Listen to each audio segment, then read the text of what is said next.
Fala, impressionadores! Sejam muito bem-vindos a mais uma aula de VBA aqui no canal, e na aula de hoje eu vou te ensinar a pegar cotação histórica de vários ativos. Você coloca a data inicial, a data final, clica em buscar cotações. O que ele vai fazer? Terminou, já criou aqui várias abas com as cotações do período inicial até o período final, tudo ali bonitinho, abertura, alta, baixa, fechamento ajustado, volume daquele dia, tudo bonitinho para aqueles ativos. Se quiser adicionar um outro ativo, clicar ali, ele atualiza para você e vai fazendo isso do jeito que você quiser. Se quiser aprender, já sabe, é só assistir essa aula até o final, que hoje o conteúdo está muito maneiro.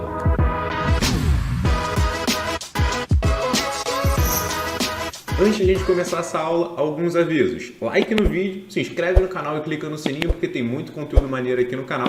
E lembra de deixar aqui nos comentários a sua sugestão de VBA para um próximo tema, que essa sugestão, por exemplo, foi uma muito pedida aí por vocês para conseguir puxar a cotação de ações, ETFs, qualquer coisa, ativos da Bolsa de Valores, sem você ter ali o novo Office 365, Microsoft 365, sem ter as novas versões do Excel, que tem aquelas novas fórmulas que pegam essas cotações. Então a gente vai aprender a fazer isso daqui. Essa aula vai ser um pouquinho diferente das outras, porque geralmente eu te mostro bem passo a passo como fazer tudo. Nessa aula daqui a gente vai ver, Alt F11 aqui para entrar no VBA, a gente vai ver tudo isso daqui. Variável, tratamento de erros, estrutura de repetição, fórmula de data, parâmetro de URL, formatação de substituição de textos, matrizes e criação de abas. Então tem muita coisa. O que eu vou fazer para a gente conseguir colocar tudo isso numa aula e ela não ficar gigantesca? Eu vou deixando vários cards ao longo dos vídeos. Lógico, eu vou explicar tudo do começo até o final, só que eu não vou entrar em detalhe em cada uma dessas coisas para a gente poder deixar tudo isso daqui. Vai ser uma aula um pouquinho diferente, porque eu já vi alguns de vocês pedindo para a gente colocar coisas mais completas numa aula só, ao invés de fazer séries também picotadas. Então vamos ver o que vocês acham desse esquema. E aí, a cada um desses passos, eu vou deixando aulas de sugestão para vocês, que a gente tem aqui no canal, para vocês conseguirem ir se aprofundando e acompanhando tudo que a gente vai vendo aqui. Tenho certeza que vocês vão gostar dessa aula, então bora começar. Qual que é a ideia que a gente tem? A gente vai ter que percorrer essa tabelinha daqui, do começo até o final dessa tabela, que pode ter, nesse caso, 5, mas pode ter 10, 15, 20, 500 ativos. Vai pegar a data inicial e a data final de cada um desses ativos e vai buscar essa cotação. Aonde que a gente vai buscar essa cotação? A gente vai buscar numa API, digamos assim. A gente vai jogar ali dentro de um linkzinho pronto, que é um linkzinho do Yahoo Finance. Se você entrar lá no Yahoo Finance, entrar num ativo específico e colocar lá para baixar o histórico de preços, ele gera esse linkzinho daqui, só que esse link ele gera muito rápido. E aí, para você copiar esse link, ou você vai no botão de download e você copia esse link, mas é justamente isso daqui que ele acessa quando você entra num ativo, pega a data inicial, data final e exporta aquela cotação, aquele histórico de cotações. O que eu fiz? Peguei esse linkzinho aqui pronto e a gente só vai ter que fazer o quê? Parametrizar ele de acordo com o ativo que a gente estiver analisando. Como assim? Se a gente estiver analisando o primeiro ativo, o que eu vou ter que colocar naquele link? Esse ativo, essa data inicial, essa data final. O ativo vai entrar aqui, a gente já vai chegar lá, isso daqui eu só estou passando por alto. A data inicial a gente vai colocar aqui e a data final a gente vai colocar aqui. Perfeito. Então a gente vai acessar isso daí e vai conseguir baixar. Se você acessar esse link no seu computador, o que ele vai fazer? Ele vai baixar um CSV daquele ativo com todas essas informações aqui. Só que eu não quero um CSV. Eu poderia baixar o CSV, só que aí baixo, vai aparecer lá na minha pasta de downloads, vou ter que abrir esse arquivo, vou ter que puxar as informações, fechar o arquivo, depois tratar essas informações. É muito mais fácil eu trazer tudo isso daqui direto para a minha planilha, dentro de uma variável, usando uma biblioteca que a gente vai usar, que é essa daqui, Win HTTP Request, que nada mais é do que você fazer uma requisição. O que é fazer uma requisição? Você entrar num site, nesse caso esse site, e você manda essa requisição para o nosso HTTP Request, e aí ele vai te dar uma resposta. Qual que vai ser essa resposta? Aquele CSV. Só que ao invés de gerar um arquivo CSV, ele vai te gerar um textinho prontinho para a gente poder pegar e tratar e colocar ele aqui. Vamos ver isso daí aos poucos. Primeiro de tudo, esse link daqui, se eu tivesse ele prontinho, como é que ele ficaria para um determinado ativo, para eu te mostrar como é que ele funcionaria, qual é a pasta que ele vai te gerar. Eu vou fazer um exemplo. Como é que eu vou fazer esse exemplo? Ao invés de eu guardar isso daqui numa variável, eu vou pedir para ele colocar isso daqui numa célula. Vou pedir para ele colocar aqui, range A9. Vou copiar isso aqui, Eu vou colocar aqui, beleza. E esse aqui eu vou comentar. E aqui vai ser range A9 ponto velho vai receber justamente isso daí e eu vou parar esse meu código aqui. Vou apertar F5, ele chegou aqui, ó, e ele escreveu justamente aquele link com o meu parâmetro. Repara, youtube4.sa, que é esse ativozinho, perfeito. Período 1, que vai ser a minha data inicial. Dá uma olhada nesse tempo aqui. Essa datazinha se transformou nisso daqui. Como? A gente já vai ver como é que isso daqui aconteceu.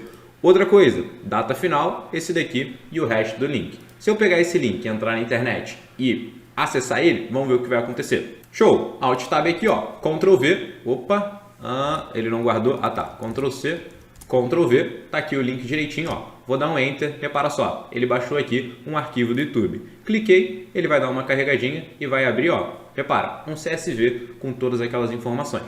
Foi exatamente aquele passo a passo que eu tinha falado. Ele vai te baixar um CSV, vai aparecer lá nos seus arquivos. Aqui tá 3 porque eu já baixei vários outros. E aí você teria que pegar, abrir, puxar essas informações e fechar o arquivo. Como a gente não quer fazer isso, a gente vai usar essa biblioteca que vai trazer todas aquelas informações do CSV e vai colocar aqui, ó, no HTTP Response Text. É como se eu estivesse acessando isso daqui, ó, aquele site. A gente acessou. E ao invés de eu abrir isso daqui no navegador, eu estou guardando essa resposta em algum lugar, aonde a gente vai colocar dentro desta variável aqui, resposta, e depois eu vou mostrar para vocês como é que a gente vai tratar isso daqui. Então, beleza. Deixa eu tirar isso daqui que eu acabei de fazer. Deixa eu tirar esse comentário daqui também e vou tirar o stop. Agora sim que a gente entendeu qual é a lógica do que a gente tem que fazer, de como a gente vai acessar essas informações, vamos tentar transportar isso daqui para o nosso código, vamos ver como é que a gente faria isso daqui, bem passo a passo. Show de bola! Vamos lá. Sub, cotação ativos, vamos criar a nossa macro, pá, e vem até aqui. Sub, nome da macro, end sub. Vou começar o código com dois aceleradores aí de código. Primeira coisa, eu vou falar para minha planilha ficar com cálculo manual. Então, sempre que ele fizer uma alteração, eu não quero que ele recalcule todas as formas da minha planilha. E outra coisa, eu não quero que ele atualize a tela. Então, conforme ele for preenchendo essas abas, eu não quero que ele fique me mostrando isso. Eu só quero que ele me mostre depois no final. Então, no começo eu falo, ó, manual e não atualiza a tela. E lá no final, ó, antes de terminar, cadê? Antes de terminar, tá aqui, ó. Cálculo automático e depois ele vai fazer o quê? Vai atualizar a tela. Show de bola. Vou pedir pro pessoal da edição, ó, cardzinho aqui de forma de você acelerar suas macros, que a gente vai ver essas duas aqui no detalhe. Beleza. Agora a gente vai declarar nossas variáveis. A gente vai precisar de 4 nesse código. Primeiro, HTTP, que vai ser a forma da gente conectar com a internet, sem precisar abrir navegador nem nada do tipo. Aba atual, que vai ser a aba que a gente vai estar mexendo, que é a aba de ativos. Acho que o AT não era nem de atual, era de ativos. Nova aba, que vão ser as abas que a gente vai criar para os ativos que estão nessa tabela, que a gente pode ou não criar. Então, se eu já tiver essa aba, a gente vai ter que tratar isso também. E a outra coisa, última linha, para eu saber qual que é a última linha dessa minha tabela, para eu saber quantas vezes eu vou ter que fazer, quantas abas eu vou ter que criar ou modificar. Perfeito. Agora, essa biblioteca aqui, Win HTTP Request, o que a gente vai ter que fazer para poder usar ela? Ferramentas, referências, e a gente vai ter que buscar isso daqui, ó, Microsoft Win HTTP Services Version, e aí você pode escolher o que for. Ela vai estar aqui, ó, em ordem alfabética, então vai estar Microsoft Win, vai estar aqui. Aí é só você encontrar o HTTP, dá um checkzinho, dá um OK, pronto, a gente vai poder usar essa biblioteca. E para a gente declarar, a gente faz din, nome da variável, e aqui você poderia colocar qualquer coisa de nome, poderia colocar Diego HTTP, mas eu não vou porque não faz sentido, e a gente coloca só HTTP, as new, que a gente está criando já a variável, além de declarar, é HTTP request. Perfeito. Agora, sempre que a gente for usar o HTTP, ele vai me dar todas as propriedades dele, todos os métodos. Então, HTTP, ponto, eu tenho tudo que a gente pode fazer com um itemzinho, que é uma variável win HTTP request. Posso enviar, posso abrir alguma coisa, posso fazer coisas do tipo. Quando a gente chegar ali, eu comento mais sobre isso. Beleza. Primeira coisa que a gente vai ter que fazer, declarar a nossa aba. Declarar a gente já declarou aqui em cima, mas agora a gente vai alocar a aba ativos. Então, ó, essa pasta de trabalho, aba ativos, dentro da variável aba ativos. E aqui a gente está usando set, porque uma aba inteira é uma variável complexa, a gente não poderia fazer assim, porque isso daqui é uma atribuição simples. Quando a gente coloca o set, a gente está levando em consideração que é uma variável complexa e está colocando dentro dessa variável. De novo, cardzinho te mostrando esse exemplo de set, din, quando a gente usa o set quando a gente não usa, como a gente declara e por aí vai. Show de bola. Última linha, próxima coisa que a gente tem que fazer. Aba atual, aba ativos, não é aba atual, ponto, range a 1 milhão. Então, ó, fui lá embaixo, Ctrl seta para cima, Ctrl seta para cima, ponto row, descobri a última linha dessa minha tabela. Show de bola. O que eu vou ter que fazer? Rodar uma estrutura de repetição que começa, esse daqui vai ser o meu contador, que vai da linha 2, até a última linha dessa minha tabela. Última linha. Daqui até aqui, ó, eu estou iterando o meu i. Então eu vou fazer para a linha 2, tudo isso daqui, ó. Beleza. Para a linha 3, tudo isso daqui. 4, 5, 6 e depois ele vai para o próximo. E aqui uma forma da gente não se perder nos fors que a gente está usando, eu coloco ó, for i e aqui eu coloco next i, para eu saber. Por que eu fiz isso? Porque aqui no meio eu vou ter um outro for. Eu vou ter uma estrutura de repetição dentro da outra. Então eu coloco lá for j, papapá, de um valor até outro, ele vai fazer alguma coisa, next j. Perfeito. Como a gente tem aqui estrutura de repetição, mais um card de estrutura de repetição para a gente aprender aqui, te mostrando como usar esse for no detalhe. Aí você vai entender porque a gente está usando, mas de forma resumida. O que eu vou ter que fazer? Para esse ativo. Alguns passos. Primeiro, descobrir a data, criar o link, mandar a requisição de entrar nesse site, receber a resposta, vou criar uma aba, vou formatar essa aba e colocar todas essas informações lá. E aqui, ó, isso daqui eu só falei por alto o que está acontecendo. Depois eu vou fazer o quê? Exatamente a mesma coisa para essa próxima linha. Aí você para e pensa, será que faria sentido eu escrever tudo isso daqui para a linha 2? Aí eu vou dar um Ctrl V, escrevo tudo isso daí para a linha 3, para a linha 4, para a linha 5, não faz sentido. Por isso que a gente usa estruturas de repetição quando a gente tem coisas, etapas, passos que a gente quer repetir múltiplas vezes. Show de bola. Agora, entrando dentro dessa estrutura de repetição, já tem o cardzinho para você entrar se estiver um pouco perdido em como funcionam essas estruturas. O que a gente vai ter que fazer? Usar duas variáveis. Eu não declarei essas variáveis, é até importante declarar. Gin as long. Beleza. E gin DataFin. Cadê? DataFin as long. Tem que ver se elas vão funcionar com long ou long. Eu já vou me garantir e colocar long. Por quê? Qual que é a ideia? A data inicial, a gente está na linha 2. Então, a gente começou o for i igual a 2, a gente está falando dessa linha daqui. Então, quando eu falo aba atual, cells, linha i, linha 2, coluna, coluna 2, a gente está falando dessa célulazinha daqui. Perfeito, a gente está falando a data, 1º de janeiro de 2022. Eu poderia colocar qualquer data aqui, 1/1 de 2021, se fosse o caso, mas aqui está 2022. Beleza, o que eu tenho que fazer?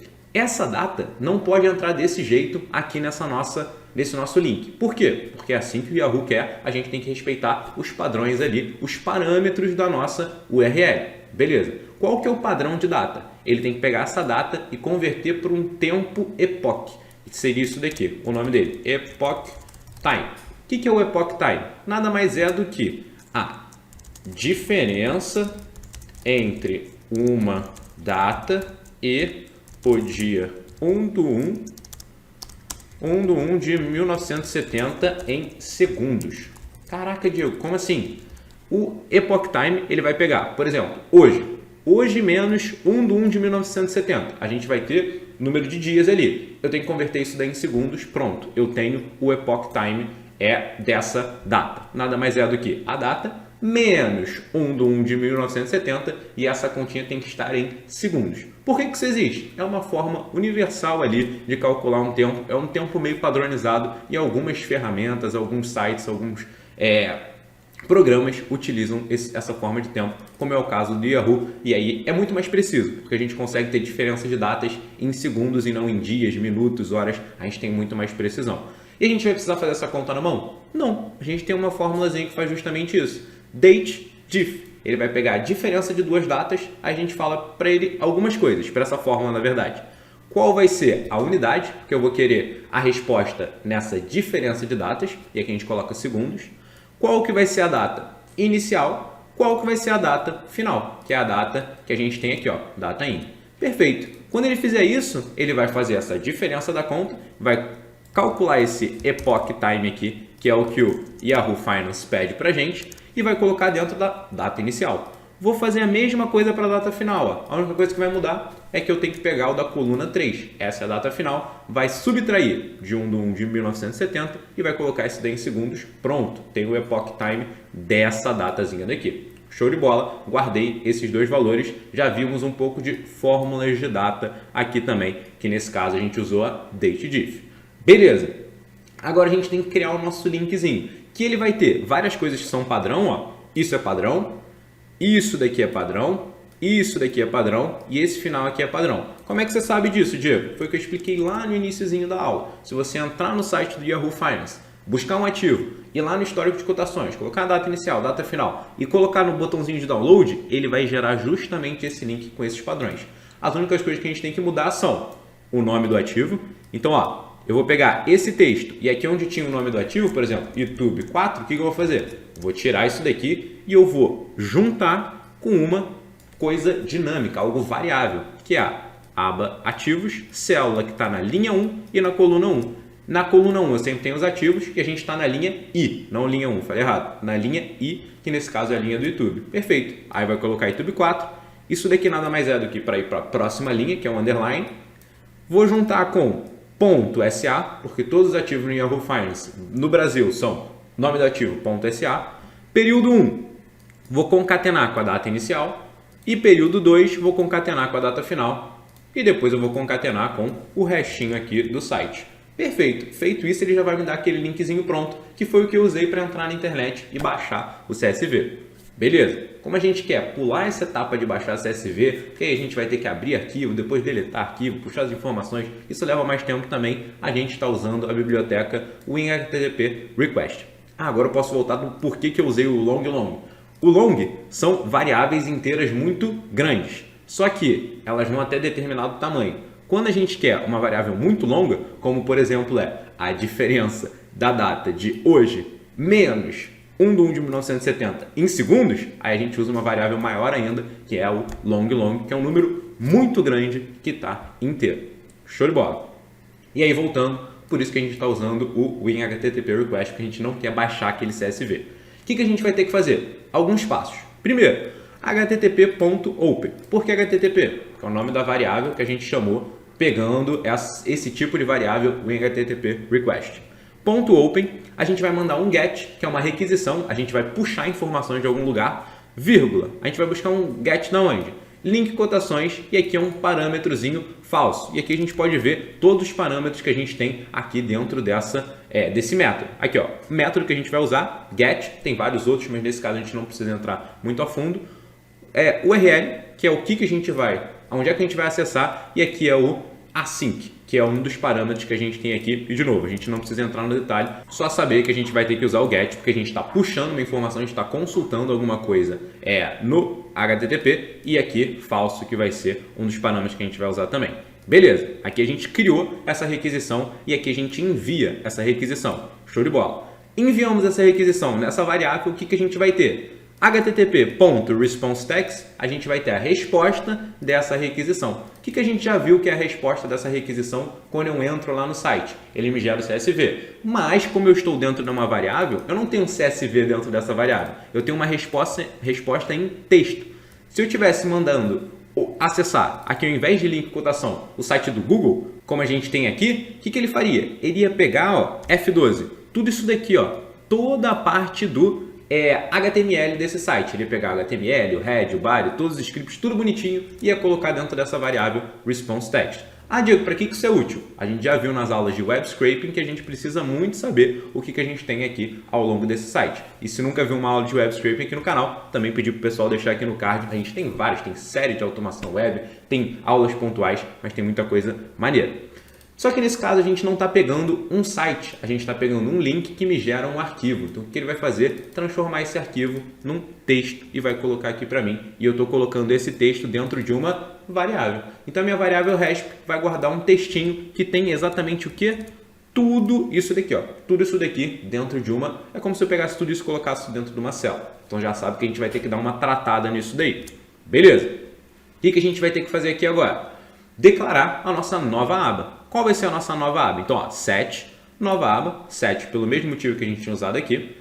Worksheets, a aba ativos, ponto cells e um ponto velho. O que a gente tem na aba ativos, na coluna 1 e na linha I? Aba ativo, coluna 1, linha I. O nome da do nosso ativo. Perfeito. O que eu estou falando?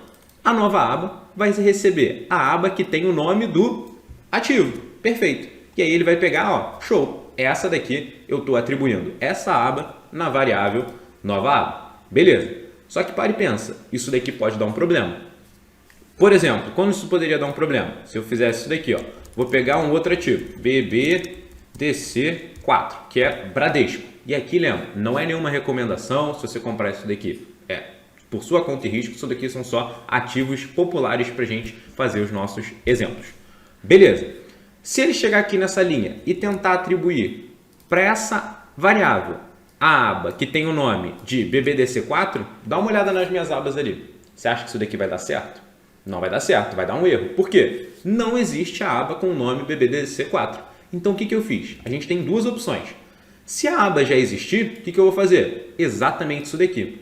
Agora, se isso daqui der um erro, o que eu quero fazer? Eu quero criar a aba que tem esse nome. Então, repara o que eu fiz. Eu sei que esse bloco tem um potencial de dar erro e eu já sei qual erro que ele vai dar. Então, o que eu fiz? Fiz um tratamento de erros e antes de a gente entrar nele, já vou pedir para o pessoal do card mostrar uma aulinha aqui no nosso canal que a gente tem de tratamento de erros para você entender com vários exemplos disso daí também. Mas o que eu fiz? On error, go to, erro, criar aba. O que isso daqui faz? A partir dessa linha, toda vez que acontecer um erro, ele não vai fazer aquela parada do VBA padrão de mostrar a caixinha de erro. Ele vai fazer o quê? Ele vai até essa parte do código. Erro, criar aba. O que ele vai fazer? Procurar. Tá aqui, ó. Erro, criar aba, 2 pontos. O que ele vai fazer? Set nova aba igual a worksheets.add.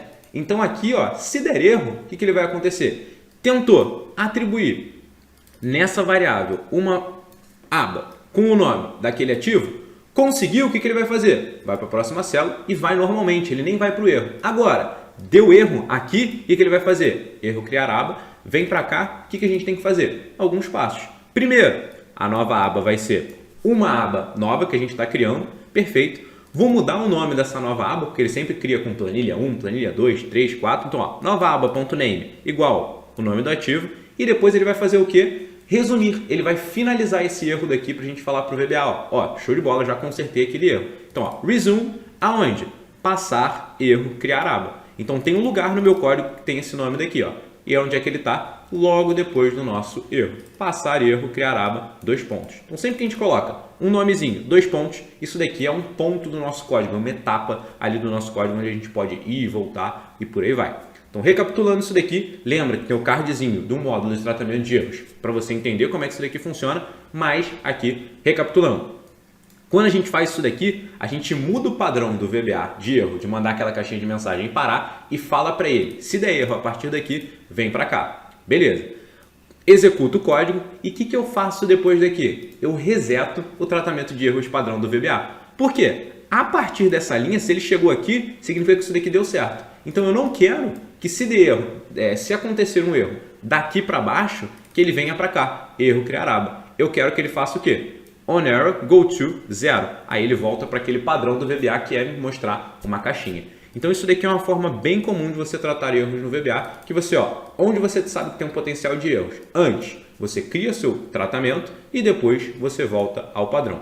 Show de bola. Passamos aqui, ó. Então, ó, já colocamos na variável nova aba a aba que a gente tem que trabalhar. E ela pode ser de duas opções. Opção número 1, uma aba que já está criada e eu já atribuí ela ali com o nome. Opção número 2, ele vem para cá, cria a aba, muda o nome dela e aqui eu tenho a nova aba criada. Perfeito. Primeira coisa que eu vou fazer nessa nova aba. Nova aba.cells. O que isso daqui faz? Seleciona todas as células daquela aba. Ponto clear. Eu vou limpar todas essas células. Por quê? Se eu estiver criando a aba do zero, ela já está vazia. Então isso daqui, ó, é como se eu chegasse e desse um Ctrl T, Ctrl menos, excluir todas as células. Beleza, não fez diferença nenhuma.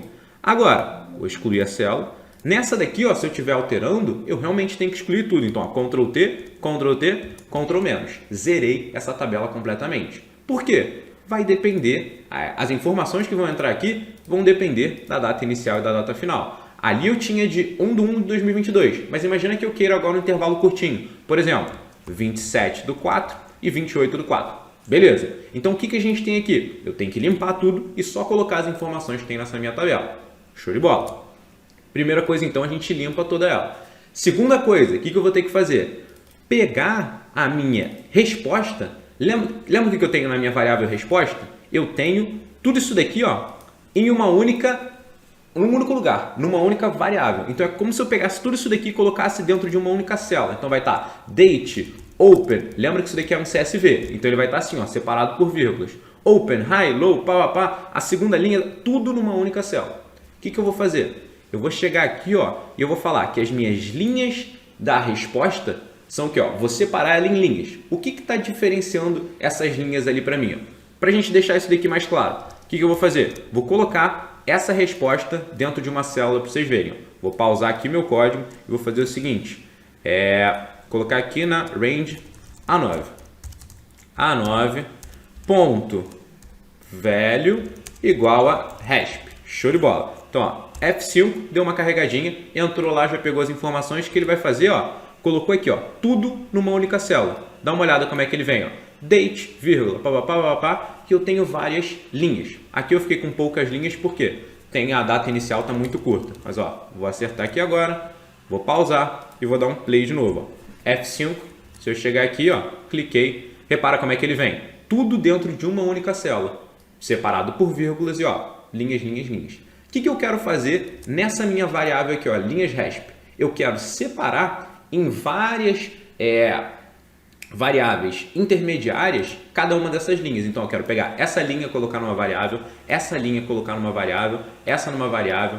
E como é que eu posso separar essas linhazinhas aqui? É só eu pegar, ó, o caractere que está separando essas linhas, que nada mais é do que uma quebra de linha. É eu chegar aqui, ó, e dar um Alt Enter. O que esse Alt Enter faz? Uma quebrazinha de linha, que aí a gente vai para a próxima. Aqui tem uma quebra de linha, aqui tem uma quebra de linha, aqui tem uma quebra de linha e por aí vai.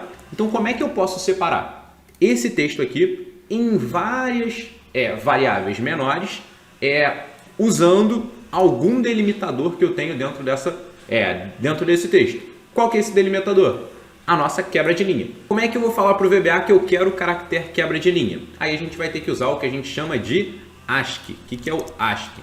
ASCII é uma tabelinha que te dá todos os caracteres que a gente tem, todos os caracteres que existem. Então, se eu vier aqui no Google e colocar o seguinte, ó, tabela ASCII. Vou entrar aqui, ó, tabela ASCII. Ele vai me dar, ó, bonitinho, o número e aqui, ó, o que ele faz, qual que é o caractere. Então, repara, o caractere arroba é o ASCII 64, o caractere C cedilha é o ASCII 128 e por aí vai. E o caractere que eu queria mostrar para vocês é o caractere de quebra de linha, que é o caractere 10. Então, se eu vier aqui e colocar CHR, que nada mais é de caractere, de char, 10, ele vai usar isso daqui como o nosso delimitador. E eu vou colocar a variável resp dentro da função split. Então, recapitulando, o que eu vou fazer aqui? Pegar a nossa variável resp, que tem esse texto inteirinho, cadê o texto? Esse texto todo.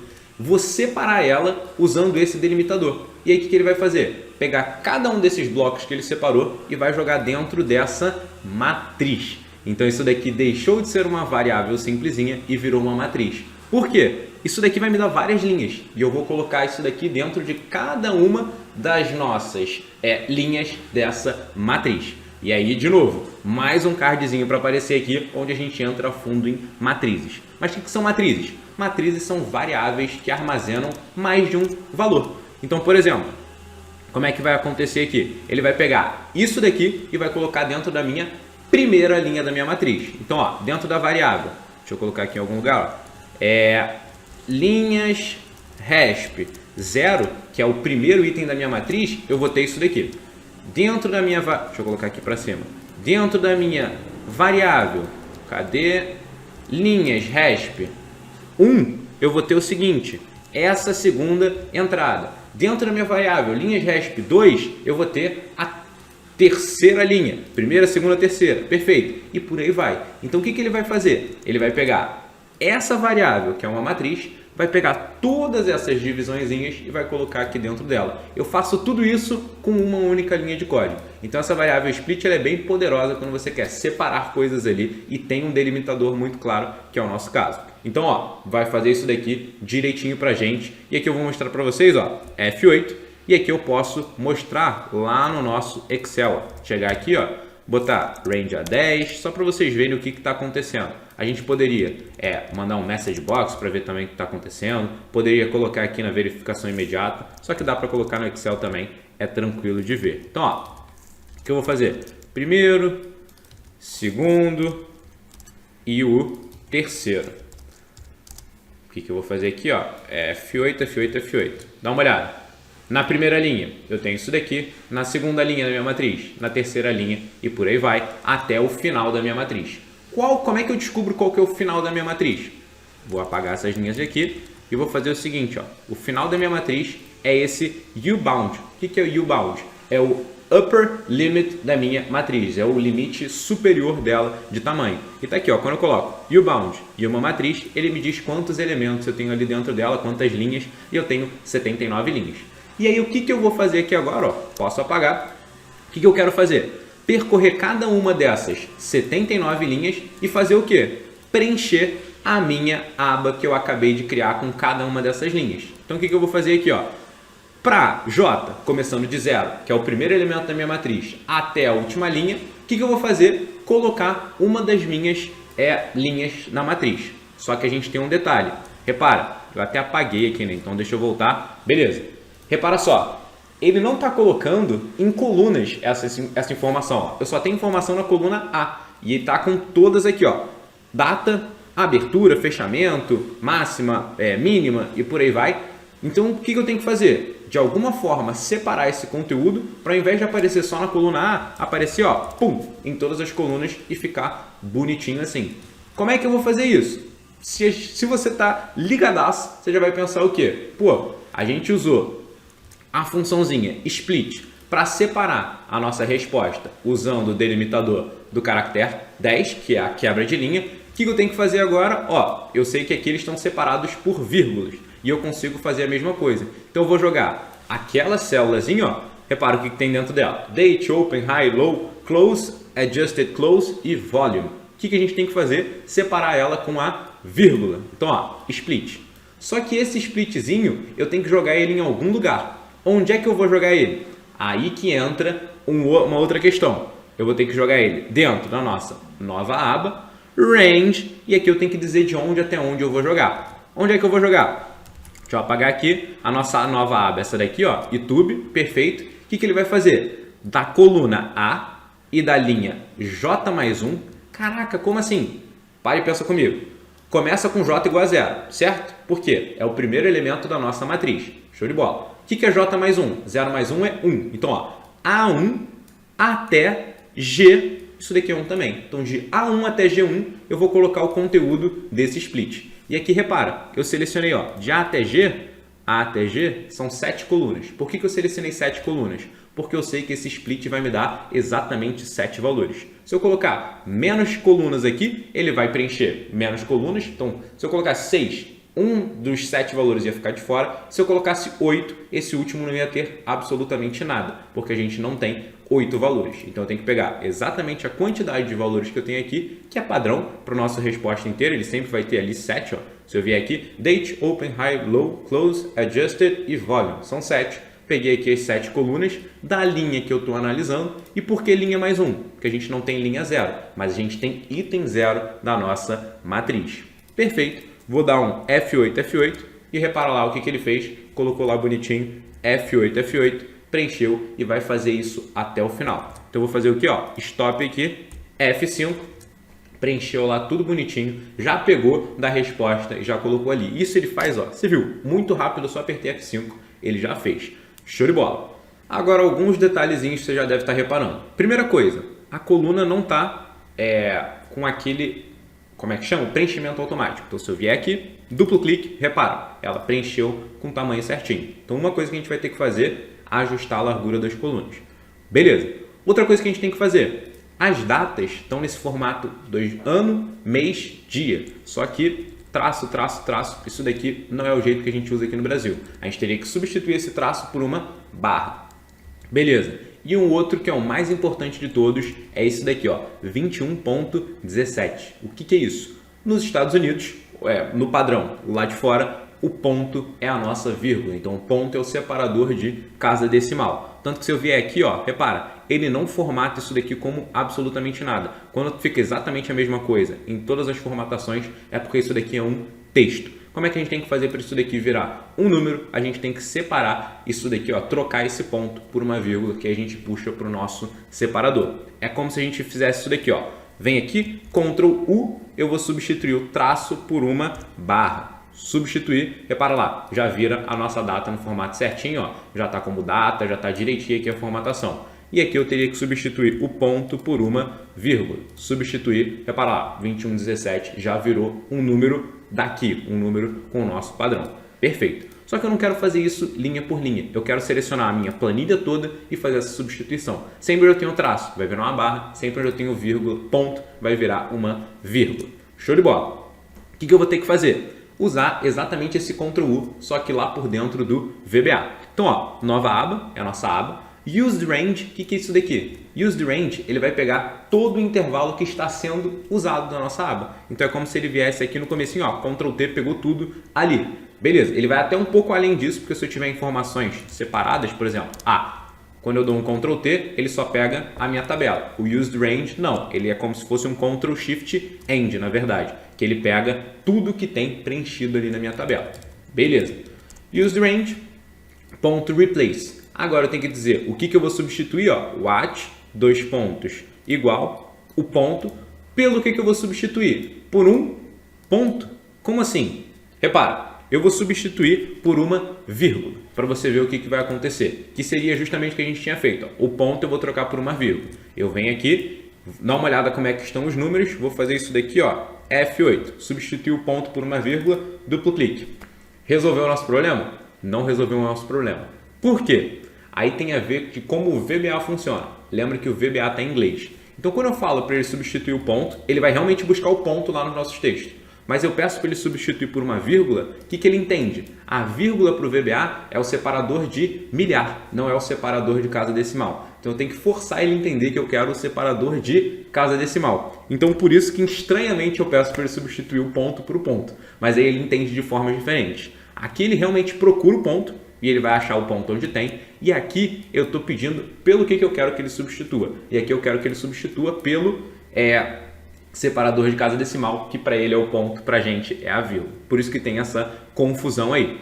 Agora, se eu vier e fizer isso daqui, não vai dar certo, porque já está zoado o nosso texto, quando eu fiz aquela substituição. Então, o que eu vou fazer? Vou pausar, vou colocar o nosso stop aqui e vou dar um F5 de novo. Tem alguma coisa sendo preenchida? Não. F5, beleza, chegou aqui, ó, tudo daquele jeito. Quando eu der agora um F8, já fez a substituição toda bonitinha. Algumas outras coisas que faltam. Substituir esse daqui, traço pela barra, F8. Number format, eu vou pegar daqui até aqui, e eu quero, até aqui na verdade, eu quero colocar como moeda ou como contábil. Vir aqui, ó, e colocar como moeda. Como é que eu posso fazer isso? Nova aba. Quais são as colunas? Range, quais são? B até F, ponto. Number format igual a esse padrãozinho aqui de formatação. Diego, como é que você achou esse padrão de formatação? Formata um número, ó, moeda, Ctrl 1, personalizado, e a gente tem aqui justamente o padrão que a gente vai querer. Então, ó, Ctrl C, e a gente vem aqui, ó, e faz assim, Ctrl V. Aí você vai falar, Diego, mas isso daqui que você acabou de dar Ctrl V tá diferente do que a gente copiou. Pelo mesmo motivo que aqui estava diferente. Como o VBA interpreta as coisas. Então, ó, esse daqui pra gente é o separador de milhar e aqui é o separador de casa decimal. O VBA entende o contrário. Então, tudo onde eu tenho vírgula, vira ponto. Onde eu tenho ponto, vira vírgula. E aqui, quando eu coloco esse RS cifrão, o que ele vai fazer? Ele vai colocar RRS lá no meu texto. Repara só, você vai ver. Vou chegar aqui, ó, F8, RRS. Por quê? Quando eu coloco o cifrão, ele já entende que é para eu colocar na moeda ativa do meu sistema, que já é real. Então aqui eu tenho que fazer desse jeitozinho. Se eu venho aqui e coloco F8, agora sim ele deixa direitinho. Então a gente tem que ir adaptando algumas coisas para o VBA entender, porque tem essa diferença de linguagem no nosso português da linguagem do VBA que é inglês. Para quem já está em inglês no Excel e o VBA está em inglês também, não tem diferença nenhuma. Show de bola! E a última coisa que a gente vai ter que fazer na coluna para ela ficar perfeitinha com todas as informações, nova aba, Use the Range, que é o intervalo usado, colunas, pego todas as colunas, ó, Ctrl Shift Change, seleciono as colunas desse meu intervalo usado e eu vou fazer o que? Ponto AutoFit. Chegar aqui, ó, pum, duplo clique, deixou ali bonitinho. É que eu tenho que voltar aqui, isso, para ele fazer isso daqui, ó, F8, agora sim ele fez justamente aquilo. E aí eu posso fazer o que? Ir para a próxima aba, F8, e aqui ele vai fazer tudo isso daqui para mim, ó, de novo. Ele vai pegar tudo isso para o meu próximo ativo, que nesse caso a gente sabe que é Path 3, e depois ele vai fazer isso até o final. Vou tirar esse stop, vou colocar o stop aqui, ó, F5, deu uma carregadinha, fez, chegou ali, ó, já fez para todos eles, até criou a nova aba de BBDC que não tinha, e agora a gente tem que fazer o que, ó, aba ativos.activate, que eu quero que ele sempre termine com essa aba ativa, então, ó, F8, ativou ali a aba, Message Box terminou, uma caixa de mensagem para eu saber que terminou o nosso código, e aqui também, se você quiser uma aulinha sobre isso, a gente tem caixas de interação, que é o Input Box e o Message Box, pedi para o pessoal deixar um card, e aqui assim que acabou, a gente faz o que, ó, para a gente terminar o nosso código, aquilo que a gente tinha feito, o inverso no começo. A gente dá um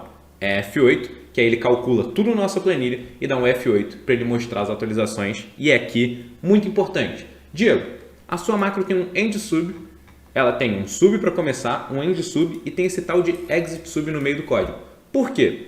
Quando a gente cria uma etapa de tratamento de erro, a gente tem que terminar o nosso código antes de chegar nela. Só que eu não posso colocar isso daqui, ó, aqui no final. Porque se eu colocar aqui, ele está fora do código, ele não vai entender o que é isso daqui. Então o que eu tenho que fazer? Colocar isso daqui lá no finalzinho do meu código, beleza, e aqui eu tenho que sair do código antes de chegar aqui. Então isso daqui é como se fosse terminar a nossa sub, isso daqui é sair na nossa sub. É uma tecnicalidade, mas aqui ele sai no meio do código. Você pode ter vários exit subs ao longo da nossa macro, mas end sub você só pode ter um. Então isso daqui é muito importante. Você vai ver também se você entrar lá naquela aulinha de tratamento de erros que a gente vai usar esse exit sub para não chegar aqui, só chegar aqui quando acontecer aquele erro. E aí, depois de tudo isso, ó, F8, terminou o nosso código, ele roda aqui bonitinho e muito rápido para a quantidade de ativos que a gente quiser. E aqui eu posso colocar, sei lá, mais um ativo, ó, BID 11, que é Banco Inter. Posso até mudar o intervalo inicial para vocês verem também, ó, 1/1 de 21. Ctrl D, buscar cotações, dá uma carregadinha que ele vai preencher. Desde 1/1 de 2021, ok, criou BID 11 e tá lá, ó, 1/1 de 2021. Tenho várias informações, aqui ó, várias coisas ele não tem nada preenchido de negociação, mas tudo que ele tiver tá lá, ó, bonitinho, preenchidinho, BBDC4, tá lá, tudo preenchidinho, não tem aquele intervalo em branco, YouTube, e tá tudo aqui. E aí você pode usar isso para o que você quiser, para fazer suas análises, para fazer seu acompanhamento da sua carteira, mas o que importa é, agora você consegue, você tem uma macrozinha que já faz isso e você aprendeu a criar uma macro que faz o quê? Busca cotações históricas de quantos ativos você quiser e do período que você quiser e já traz isso para sua planilha muito rápido, ao invés de você ter que ficar entrando lá, ficar baixando, coisa do tipo. Essa é uma das facilidades do VBA. Espero muito que vocês tenham gostado do tema, tenham gostado da aula, que foi uma sugestão de vocês, tanto o tema como esse modelo de aula, tentar englobar muita coisa de uma vez só, e aí, lógico, é um pouquinho mais avançado, eu tento mostrar ainda passo a passo o que a gente está fazendo, mas eu não consigo entrar tanto no detalhe, por isso que a gente vai, ao longo dessa aula, dando vários cards para vocês conseguirem entender e entrar no detalhe de cada uma dessas coisas. Mas foi uma aula onde a gente juntou vários tópicos num só, para vocês entenderem aqueles tópicos pontuais que a gente tem, como a gente pode juntar todos eles para conseguir construir uma ferramenta. E linguagem de programação, no final das contas, é isso. Você pensa em alguma coisa, um problema que você tem, alguma coisa que você tem que resolver, e aí você vai usar as suas ferramentas para conseguir chegar nesse problema, e elas vão se ajudando para ir montando uma solução. Espero que você tenha gostado. Lembra de baixar a planilha dessa aula aqui na descrição e também o mini curso de VBA que eu sempre deixo para vocês se aprofundarem. E como a gente está falando de ações aqui, eu não posso deixar nada diferente da nossa série de controles para a Bolsa de Valores, que foram 52 aulas, se eu não me engano, te ensinando a construir um controle do começo até o final, todo o raciocínio, todos os feedbacks que vocês deram. Tá muito maneiro a série. Espero que você acesse lá e tenha gostado dessa aula. Se gostou, like no vídeo, se inscreve no canal, clica no sininho e eu te vejo na próxima aula. Lógico, se você me deixar aqui no comentário que você curtiu essa aula, porque, pô, vários minutos tem o quê? 50 minutos de aula, 40 minutos de aula. Espero que você tenha gostado. Deixa aqui nos comentários seu feedback e te vejo na próxima.